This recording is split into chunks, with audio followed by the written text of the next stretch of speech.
Yeah, hey, welcome back to the Made in America show. I am the Cajun contractor Michael King, and I'd like to welcome the Made in America guy himself, Mr. Greg Owens. Greg, welcome, my buddy, again. I miss you this week. Michael, great to be back with you. Looking forward to another good show. Yeah, got a jam-packed show, a lot of information, so I'm going to jump right into this right quick.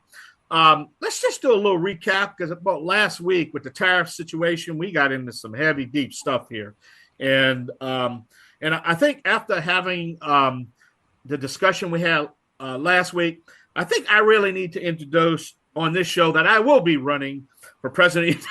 No way, Jose. But everybody's jumping into the 28 race, man. So Stephen Smith's getting in now, and lot going on, but let's recap what's going on.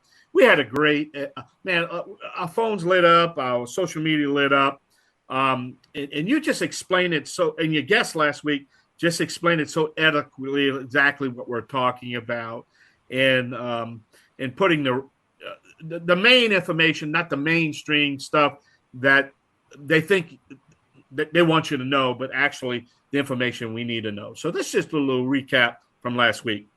Well, I would say one thing, we run a business that is competing against imports, and we've been benchmarking almost on a daily basis the prices of our competitors, and we've seen absolutely zero change. Some of this could have to do with the fact that they've brought in stuff in anticipation of tariffs, and they're going to sell it off, and then it'll hit at some later point in time, maybe 6 months from now.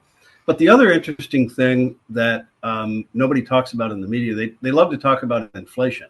If you put a 50% tariff, does that mean the price goes up by 50%? Well, that is not going to happen. And a lot of companies have started rearranging their billings to do what's called a surcharge. So remember, tariffs are levied on the cost when you import something. So if you have a 50% markup and you're selling something for $100, you only spent $50 at the border, and that's what the tariff is levied on. So those markups could be anywhere from 17% in a Costco mass market to 90% at a company like Williams-Sonoma.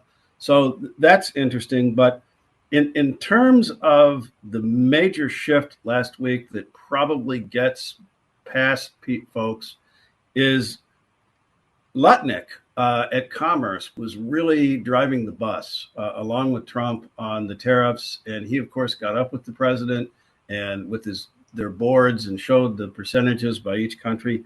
That sort of shifted to Treasury, which is normally where the battle's been fought. That may have had a lot to do with the turbulence on Wall Street, but Bassnett seems to have shifted into the premier position in the negotiation process. And jury's still out on that one. I think he's going to follow the president's mission, but probably with a little bit less drama than you saw from Lutnick and Commerce. Well, I think when Trump said it himself, and to be honest with you, I need to tell you, I took advantage when before the stock market opened on the day it just exploded. I listen every morning, and I was online with my broker. I mean, I bought a lot of stuff early that morning. I made a lot of money that night. But the point I'm trying to, that wasn't inside trading, because the president actually said, I would suggest you to go buy some stock this morning. He even said it, because the uncertainty, and then when he addressed the certainty of the uncertainty, if that made sense, then the stock market just exploded and went into a stratosphere, But he also said, since last week, I pay attention to everything he says, because he just tells you if you want to listen, because he basically said, look, people, I will be flexible, but I don't forget. I'm flexible, but I don't forget. So what he did this morning, he took the electronics, he took the computers, he took certain software, and what he did, he waived that temporarily because he understands. So to have a president that will be flexible but stern, so what if he changes his mind? I don't care. As long as he changes his mind for the American people. You understand what I'm getting at here? Yeah. Michael, I think this is going to be a long process. It's obviously been extended by 90 days. It's a negotiating process. Yeah. And the end game is to drive down the trade deficits with our friends and adversaries. and open up markets for U.S. products where we've been blocked out for years. And if we can move that needle in a substantial way, and it's a win for America. Yeah. And that's what he's really looking for. What that's going to look like 90 days from now, we don't know. We don't know. Yeah. But I also want to make another point. We got to move on. I want to make another point that the mainstream media is not about tariffs. And I know I'm harping on tariffs here, but I'm going to go back. And the president said it himself. He gave a great education. He said, look, from 18 somewhat to 19 somewhat, the only source of income source to the American Treasury was tariffs. That's how we didn't have income tax. We didn't have payroll tax. We didn't have all that. So he understood that tariffs was the basics of income producing. But now he's taking it to another level. It's on steroids. So it goes from, the $2 billion a day that we're making, but nobody's mentioning that but him. But it also understands that it's bringing the trade balance back into. And I need to tell you, and he was 100% right. I was listening to one of the hosts this morning. When I went to Japan, I want to say a couple of years ago, and this was a couple of years ago. You know what vehicle I didn't see on the street? An American car. That's right. I saw no Cadillacs. I saw no nothing. I didn't see one American. Now, this is an ally of the United States, Japan. I didn't see one of our cars. So we all agree that something has to be done. But that's what I told my staff, when Trump got sworn in the second time. I said, people, listen to this. And I said it on this show, my show, and your show. And I mentioned and said, look, this man has nothing to lose. He's got 4 years. So he's not bounded by the norm. He's got 4 years to do the right thing. And he's doing the right thing. Is he going to make mistakes? Of course he's going to make mistakes. But he has sense enough to understand that he can change. And finally, I know we got to get on. I listened to Bill Maher this morning, and he came. Everybody knows that Bill Maher, due to Kid Rock, and he had dinner with the president, and he said the way it is. I met Donald Trump back in 92 when he was when I was producing some shows on Cox Cable down here when he came down for The Apprentice. I met him. I got a picture with him. I met him and talked to him for 10 minutes. And I need to tell you, the guy you see on the podium, and I will back this up too, the guy you see on the podium every day is not the guy you see behind the scenes. Because I tell you what, he is funny, he is jokeful, he's not vengeful, and he will sit there and ask you, what do you think about this? He wants to hear your feedback. Michael, I had the exact same experience in meeting him during his first term a couple times. Very jovial, very kind of joking around, just a pleasant person to be around. But also something else about him, he listens. When we were sitting around the round table and he was going around from manufacturer to manufacturer listening to our stories, the feedback that he would give us, the comebacks that he would have, the questions that he would ask, indicated to me that he was clearly listening to what we were saying. He wasn't just waiting for his turn in the spotlight like a normal politician would. Very, very refreshing. Yeah, and I think his problem is a New Yorker. Now, I've met New Yorkers. I'm not from New York. I've met New Yorkers. Hey, now, I'm a New Yorker kind of. I know, but at the end of the day, they're scared that you're going to take kindness for weakness. And they're just not weak people. They're strong people. And that's what it's all about. So they put this big – in the South, it's totally different, But up there, it's a whole different ballgame when it comes to kindness for weakness. And I think that's what it is. What you see in public is not what you see behind the scenes.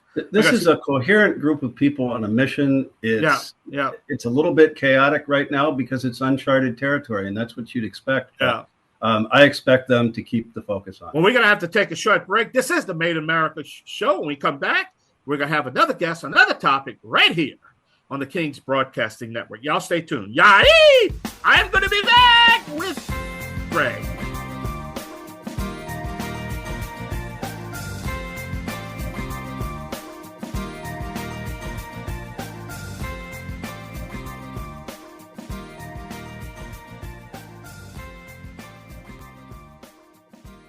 From Philly to Fresno, Brooklyn to Boston, Data Cable Superstars has the best prices on installation of Cat 5 and Cat 6 wiring for cameras, computers, phone, and data, specializing in off-peak installs as to not interrupt your workflow. If this is an I need it done yesterday situation, then it's time to call Data Cable Superstars at 203-942-1427 or go to datacablesuperstars.com. That's Data Cable Superstars, all one word, .com. Data Cable Superstars, where estimates and big ideas are always free.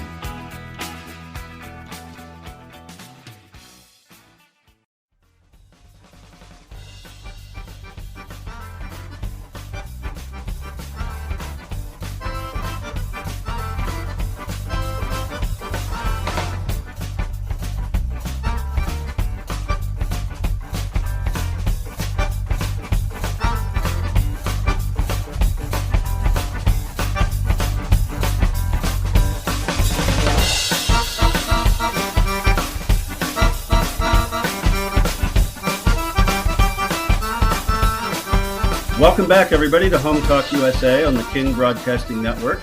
This is the Made in America Hour. I'm your host, Greg Owens. I'm here with Scott Toll and Nelson Wills. Before we get to them, so they can introduce themselves to you, I want to give a shout out to our sponsor for this segment, Bond Products, with their product Instabond. If you have a frayed carpet or are doing some DIY carpet installation, there's only one Instabond, and you can find them at bondproducts.com. Scott, Nelson, welcome to the program. We had an exciting introduction talking a little bit about what's going on in D.C. There's a lot to talk about there.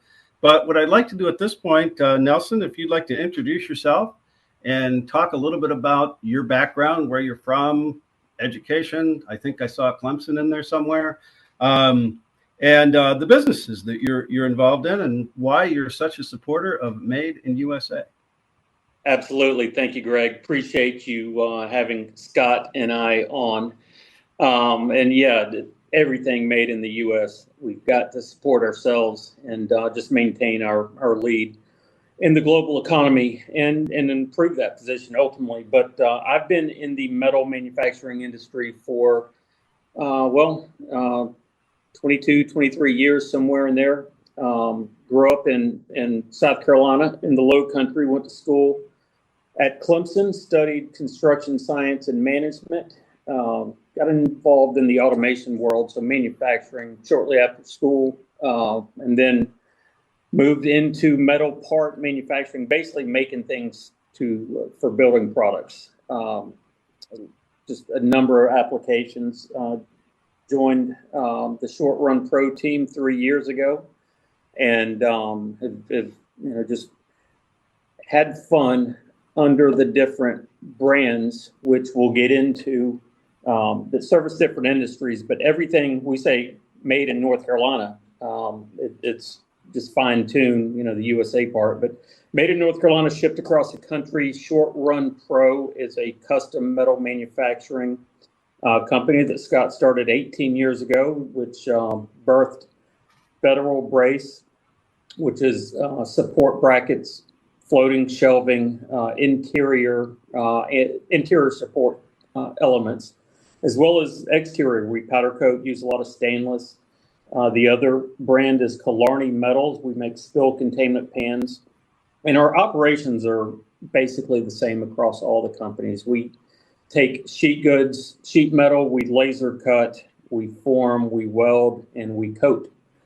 The third brand, or really fourth brand, is OVO. We make computer mounts, things for electronics industry, basically, also gaming industry. So all made, like I said, in North Carolina. We diversify and we grow through innovation, and we stay ahead of foreign competition.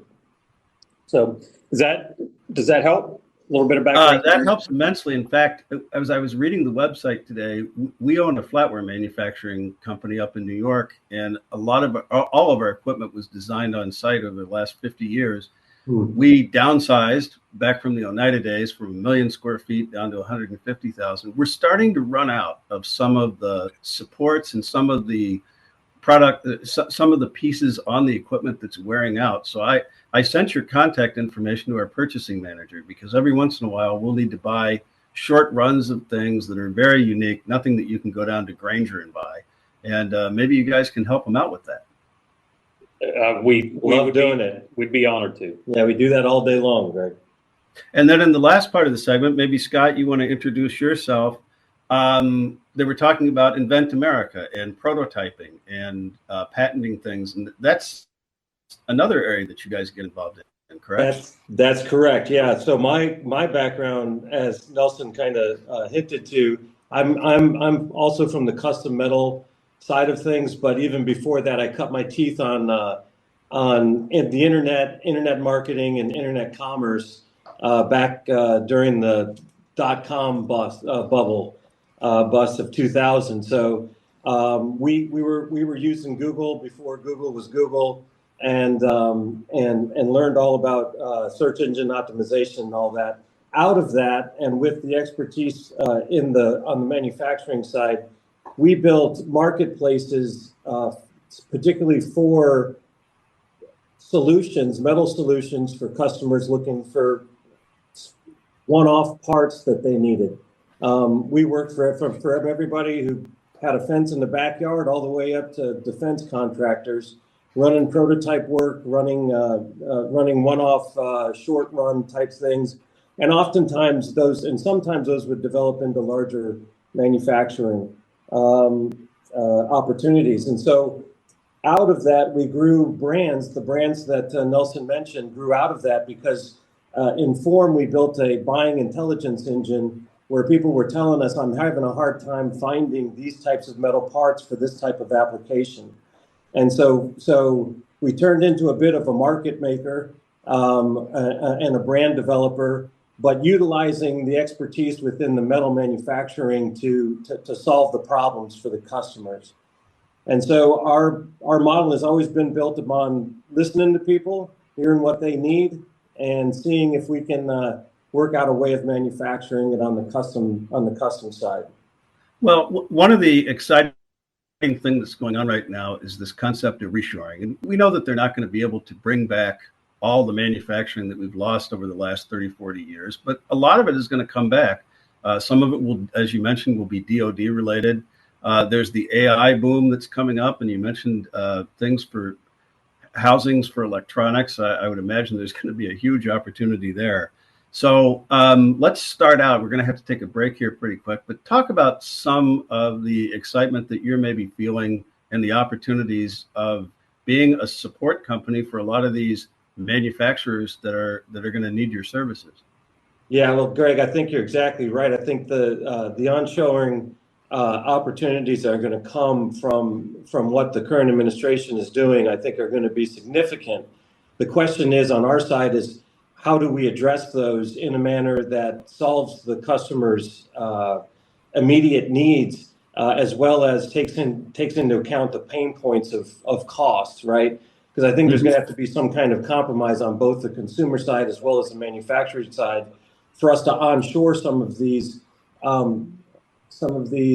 more, let's say, more commodity style products. If that's going to happen. Okay. Well, we're going to have to take a quick break here. When we come back, we'll continue the conversation. This is Home Talk USA on the King Broadcasting Network. This is the Made in America Hour. We'll be right back.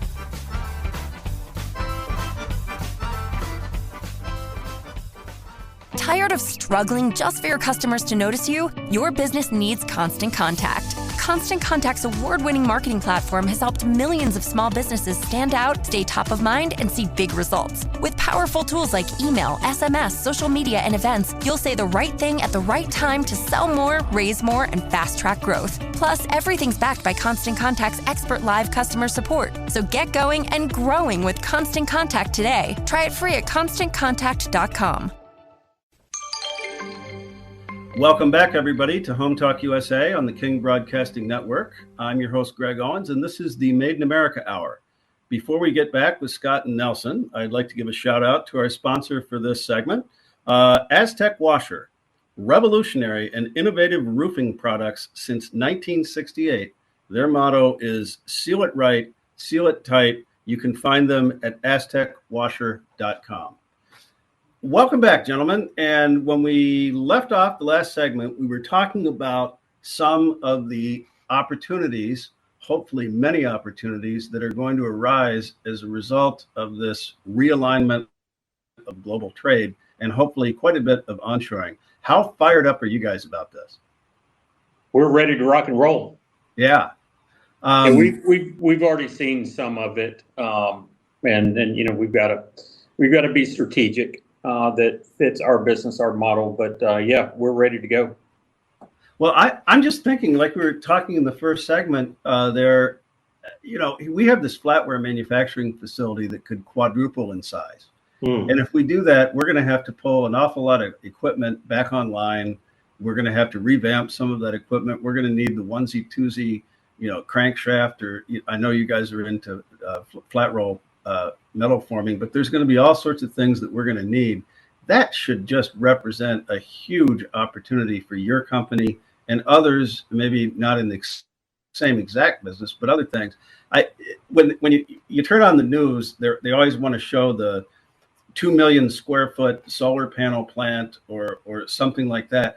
What the SBA that's going on a roadshow recognizes is that over 90% of the manufacturing jobs in this country are small businesses like yours and mine. They're not the mega manufacturing centers. Those are the ones that are really going to benefit from this. I can't wait.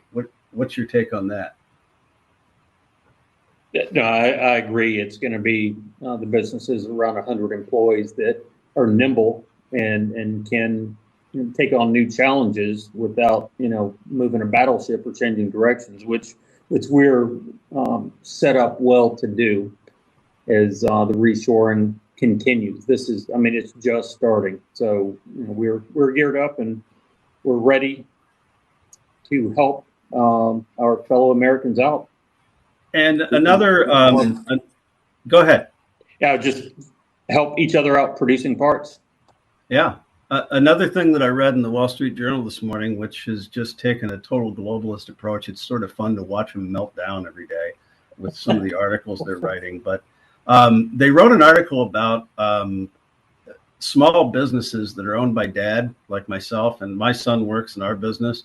And that the kids are having a hard time maybe finding that entry-level corporate job that they could have found a couple of years ago. And they're going to work for mom and dad and going to take over the business, that there's a real boom in that. And, you sort of wonder where the employees are going to come from. They might be sitting across the table from you at dinner, right? Absolutely. And for those founders who have that second generation available to take over, that's a wonderful asset to be able to transfer that knowledge base. And there is going to be there's a huge knowledge base that has to be transferred over to the next generation for them to carry that on. At the same time as you're talking about the expanding of our manufacturing base as a whole has to grow. So I think that there's a challenge there, but there's also an awesome opportunity among family-owned smaller businesses to transition to the next generation. Well, it's been a conversation down in D.C. and on the news about the trades. You've heard about that. President Trump has talked about it extensively, getting kids out of Walmart and the Apple Store into the trades. I happen to know a couple of my son's friends who, they went out and got the quintessential history, French major, whatever it was. And then they ended up going back for a 2-year HVAC program with the idea of learning that trade and starting their own business. And as business people, owning your own business is a wonderful thing for many aspects. Even if it's a small HVA thing with 4 or 5 guys working, you can make a very, very good living doing that. And you're not dependent on the whims of some crazy boss somewhere, right? Exactly. The ability to schedule, to manage your own schedule. Just that alone in the hands of these young guys. I think that's going to be a wonderful a wonderful incentive for them to get involved in their own business. And I love, along the trade side, I love what Mike Rowe is doing. I really do think that we need to encourage the next generation to not go through that normal path of having to do the 4-year education and then figure out that it's okay to go to trade. Let's go to trade. Let's start working and getting those businesses started up now, rather than having to get the superfluous 4-year degree from the university. And it's not just, when a lot of people think of manufacturing, they think of Laverne and Shirley at the end of the line putting caps on the beer bottles. It's engineers, it's cost accountants, it's all sorts of high-paid professional degrees that the populations of people working in the United States have faded to almost zero on those type things. And if we do have a resurgence, which I expect we'll have in manufacturing, a lot of those jobs will be coming back as well. So RIT up in New York, those engineers, buckle your seatbelts, because you're going to have lots of opportunities, right? That's right. Okay. We're probably coming up on the end of another segment here in a couple minutes, but I'd like you guys to talk a little bit more about the products that you sell. When I saw you at the trade show down in Las Vegas, there were some shelving units that you had. How do you go to market with those? Are they wholesale? Do you go on a website and buy them? Talk a little bit about those products. Well, both, to answer that. Wholesale distribution, working with OEMs, people that are builders, contractors, but also retail facing, where a consumer can go to our federalbrace.com website and purchase a tactical concealed shelf, which was one of the more exciting products that you saw at Las Vegas. Also newer, but basically storage inside shelving. But beyond that, we do mantles, we do vanity supports, bench supports, and that's just under the Federal Brace brand. So both wholesale and retail. And what's the website again? How would they find the products? Federalbrace.com. Federalbrace.com. And what would be the profile of a typical consumer that you'd have? What would they be looking to do? Why would they be doing it? And why should they buy yours? A lot of them are looking to better utilize their space in their home. We basically help you expand your square footage 2 square feet at a time, whether if it's a larger countertop, larger overhang, additional vanity supports, again, bench seating and shelving, which can be utilized in just about every room. So, the average floating shelf, 2 or 3 square feet, that adds up. Yeah. So federalbrace.com, check them out. I'm going to be doing some home remodeling here coming up, so I'll be on there doing my shopping. Nice. As we transition into the next segment, I know you guys, like Michael, follow the news, and there's been a lot of it lately. I'd like to start getting your take on how these tariffs are going to help or hurt you. I don't know. And perhaps the specific opportunities, without giving away the secret sauce, that you guys are going to be looking to expand upon. Where are we headed with this thing, and why is it so exciting? But before we do that, we are going to have to take a break. This is Home Talk USA on the King Broadcasting Network. I'm your host, Greg Owens. This is a Made in America Hour. I'm here with Scott Toll and Nelson Wills from Short Run Pro. Killarney Metals, am I pronouncing that correct? Federal Brace. Killarney Metals. About.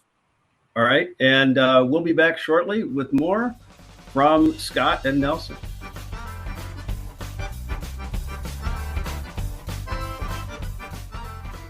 How would you like to get a free smartphone? If you own a smartphone, listen to this incredible offer that's almost too good to be true. Right now, you can switch your plan and get service with us for as little as $2 a day, guaranteed for life. Plus, get a free smartphone every year. Call the free smartphone hotline now and we'll move your number from your existing service. Think of your savings, so don't wait. Switch your plan, save money, plus get a free smartphone every year. Call the free smartphone hotline right now. We guarantee you're going to love our service. If you don't like what we say, you can hang up on us. But you won't. Right now, you can switch your plan and get service with us for as little as $2 a day. Guaranteed for life. Call the free smartphone hotline right now. 800-339-0930. 800-339-0930. 800-339-0930. That's 800-339-0930.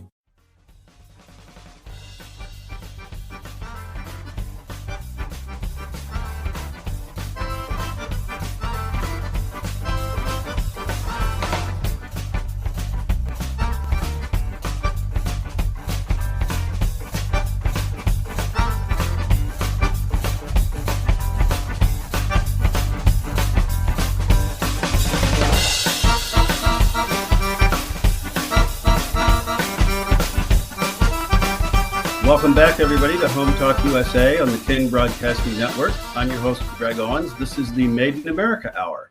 In our final segment today, we're going to get back with Scott and Nelson, talk a little bit about what's going on in the world. But before we do that, I'd like to give out a shout out to our sponsor from this segment, Lion Energy.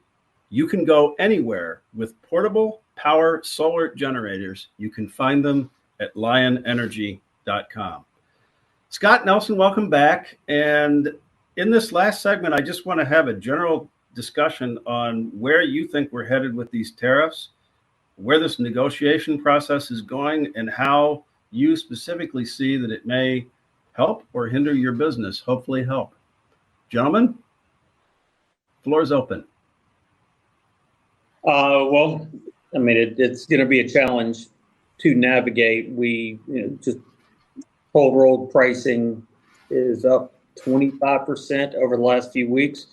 From Short Run Pro and all of our brands standpoint, we're as insulated as it gets. All of our raw materials are coming from domestic mills. However, the mills don't let a price increase opportunity go to waste. So no, they don't. We're going to see the prices stay higher. We believe they're going to plateau, maybe come down in the next month or two. But again, being a domestically sourced domestic manufacturer, we're in a good spot, but we definitely have some headwinds. You mentioned in the last show, Greg, that as you and Mike were talking, surcharges are going to be the primary way to combat some of these short-term changes as we work out how this thing flushes long-term. But at the end of the day, the opportunity is that domestically sourced, domestic manufacturing insulates us a good bit from the imports, which are going to have much more drastic headwinds. Right. And in the last 3-4 years where we've experienced some significant wage inflation, which Bob Lighthizer pointed out in one of his interviews with Tucker Carlson, when the globalists get up there and they start talking about, oh my goodness, that now we're going to have a worker shortage, wages are going to go up. Bob looked at him and said, isn't that exactly what we want to happen, is for the middle class to be able to make a reasonable living again? But in the flatware industry, we've seen that. We've seen our metal prices go up, particularly at the end of the pandemic. And that inflation on us hurt our business. Pricing and stuff coming in from China, Vietnam, Indonesia didn't hardly change at all. I'm hopeful that some of these tariffs will come in there and start leveling that playing field, which is an overused topic. How much does foreign competition impact your ability to sell, and what is your thought process going forward on how tariffs may help you out? So, Greg, we do have, because we're in the different markets, we do have varying degrees of influenced by international or overseas product manufacturing. One of our brand in the electronics field with the electronics mount, that's almost 100% produced overseas by our competitors. And we're likely, I think we're the only brand that is U.S. manufactured entirely, our whole line. Where on the other side, at Killarney Metals with the drip pans, the vast majority of the products are manufactured in the United States because of their size and because of the size of the market at this particular moment in time doesn't demand it. It's mostly made in the United States. So we really face a variety of different challenges as far as international production is concerned. We see the tariffs as a competitive advantage for us. We would like to see some of these let's call them lower quality products see a raise in their costs, so there can be a more competitive field in terms of pricing. But as a whole, we don't see a major shift in our markets related to the tariffs. I think it was either you or Michael in the last segment mentioned the fact that we're just not seeing the impact of the tariffs yet. It's not coming out, and it's going to be interesting to see what these other countries do. I think some of them are going to hold out, and then some of them are going to come along, and we'll realize the benefit of those things. But there may not be a significant or a huge tsunami change in the market as far as pricing is concerned.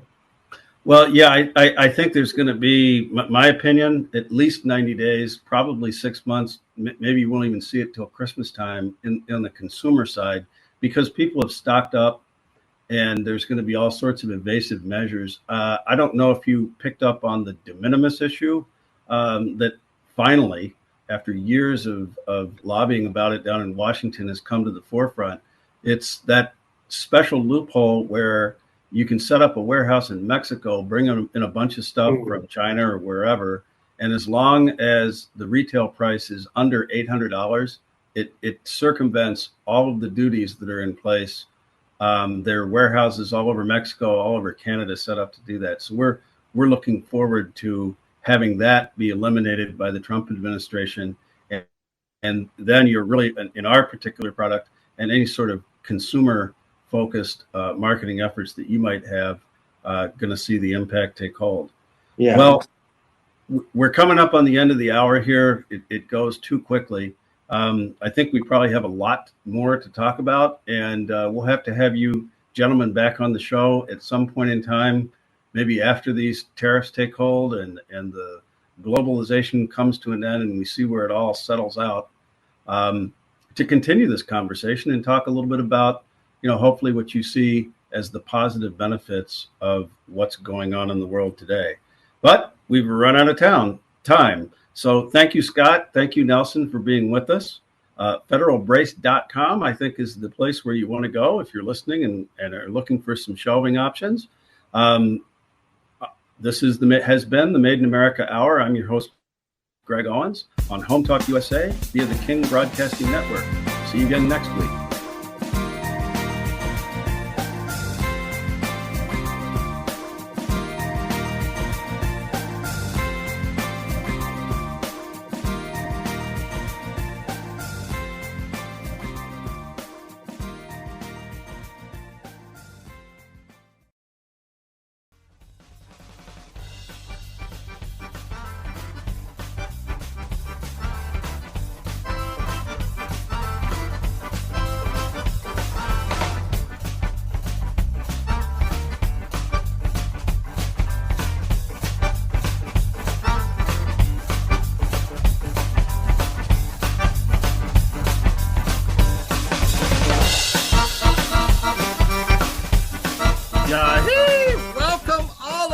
Right here to the Made America Show, streaming live on the World Wide Web at King's Broadcasting Net. Welcome all of you. Excuse me, we have .net, it's .com also. But man, it's been a while since my sidekick has been with us. A couple of weeks. He's been traveling the world at abroad. He's back behind the famous Made in America microphone. He's here right now, Mr. Greg Owens. Hey, Greg, welcome back, partner. Hey, Michael, how have you been? It's been a long trip, but glad to be back in the saddle here. Well, a lot going on right now, buddy. I'd like to talk with you. I know you staying on top of the trade war, the tariffs, the all sorts of concerns, the stock market, everything that's just coming. It's being revamped right now. This country's being revamped, and the president promised us it's going to take a little pain, and we're all going to have to feel a little bit of it. But I think at the end of the day, we're all going to be better for it. I actually believe that. But tell us what's going on and what's on your mind, partner. Well, one of the things I've been involved pretty deeply in this for decades. In fact, I started when I was a kid in college. I have a degree in international business. So that's how long I've been looking at international trade. And it occurred to me as we go through the last week or so of news that most people don't understand what's going on and why it's happening. Why are we throwing tariffs on people? Is it just, are we angry at them? And the answer is no. And the best way that I can explain it without getting into a bunch of heavy economics, talking about current account deficits and trade deficits, is simply, if you had an income of $1,000 a month, and hopefully it's more than that, and you were spending $1,200 a month, well, that's simply not sustainable. And the way that you could get by for a while is you could put that $200 deficit on a credit card, sell a bunch of treasury bills in the case of our government, go into debt with foreign nations to cover the balance, or you could sell off assets, which we've been doing. We've been selling off farmland. You've read about that in the newspaper. But at the end of the day, just like yourself with your own budget, if you're spending significantly more than you're taking in, it's going to end up catching up with you. And we've sort of reached that point where I think even the globalists at the Wall Street Journal would recognize it as a problem. We've amassed, I don't know how many decades of current account deficits, which is our credit card debt, our treasury bills. We now actually, foreigners own more of us than they ever have. And it's just an unsustainable path. And what this is all about is not punishing the EU or any of our friends or even China. It's about bringing the house back into balance. So at the end of the day, what Trump is looking to do and others in his administration are looking to do is not flip the coin on them and sell more to them than they sell to us. It's simply to bring it back into a reasonable balance. Yeah, and I think the first path of that is a couple of nights ago when the U.S. said it passed what they call it, a roadmap, to the reconciliation. And a couple of nights ago, when they're going to put a lot of the, the border, the money, a whole bunch of stuff's going to be happening soon, right, Greg? Yeah, and the country, as other countries do, used to depend, the United States used to depend on tariff revenue to pay our bills. And we've lowered our tariffs. Our average tariff rate on imports was like 2.5%, which was the lowest in the world. It kind of makes me laugh a little bit. If it weren't so sad, some of these countries that are pitching a fit and accusing us of being a bunch of xenophobes, they're the ones with the big tariffs, and now we try and put something on similar to theirs, and they're crying foul. It's sort of laughable. But yeah, there is a revenue component to it, but it also, at the end of the day, is going to end up bringing an awful lot of jobs back to the United States, which has been my focus over the last couple of years. It's been what drives the story of our business. And really looking forward to seeing this thing play out. It is not over yet, and it's going to be a little bit of a bumpy road. But at the end of the day, if you're going to do something this big, you have to disrupt the entire process. And that's what's going on right now, is disruption. Yeah, and it's not just the jobs, which is important, obviously. That's our goal. But it's also the infrastructure that's involved in local communities that provide the manufacture, the plants being open, all the the trickle down economics that come down off of the suppliers. It's just a whole benefit, not just, and then eventually the tax base increase, your educational base increase, the quality of just your quality of your life, and not just the jobs. You know what I mean? It's a whole factor here. Yeah. Far beyond the economics, there's a national security component that's at the center of this thing. I mean, back during World War II, we were the most industrialized nation in the world. We were the manufacturer of the world, and we were able to quickly mobilize and get things done. That has deteriorated to the point where, you remember in the pandemic, we were having trouble getting things, and other countries cut us off. And now we need to rebuild that. And in the process, we're going to need a lot of those engineers, a lot of those plumbers and electricians and tradesmen that you're talking about, because we simply don't have them right now. And if we had to mobilize, we'd be in a world of trouble. Well, people need to remember, under President Reagan, he instituted the largest labor technical school expansion in American history. He knew that all little Johnnies couldn't go to college, that right. you have to have Indians out there. You just can't have all the chiefs. And Reagan recognized that. And for 20 years, we had some great technical colleges. And then now, when a certain other side got in office, they start closing them all down. The funding wasn't there. Matter of fact, we had a technical college in my community that holds about 1,200 to 1,500 students. That's been sitting there for the last 30 years, and they don't even know what to do with it. And then now it slowly got shifted to the community colleges, but it could be such a great component. Can you imagine, educating and licensing electricians and carpenters and plumbers and skilled craftsmanship?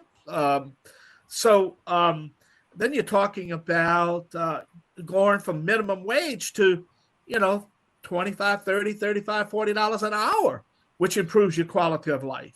Well, that's a great point. And I watched an interview with Bob Lighthizer the other day. Tucker Carlson was interviewing him, and Bob sort of chuckled. He's a great guy. I've met him a couple times. He's really down to earth. And he said, yeah, every time I sit down with the globalists, they always talk to me about, well, you don't understand. If we create all these manufacturing jobs, we're going to have wage inflation. And